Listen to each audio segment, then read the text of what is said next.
Programang ito ay rated SPG. Striktong patnubay at gabay ng magulang ang kailangan. Maaaring may masiselang tema, lengguwahe, karahasan, sexual, horror o droga na hindi angkop sa mga bata.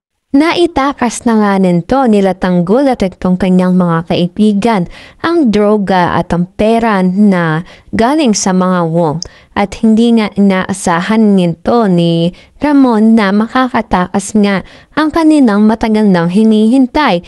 Ito namang si Rigor ay pilit namang kinukuha itong si Marites sa tahanan nito ni Ramon, ngunit hindi nga siya tagumpay dahil nga ayaw na rin sumama sa kanya ni Marites dahil nga sasaktan nga lang daw siya ulit nito ng kanyang asawa.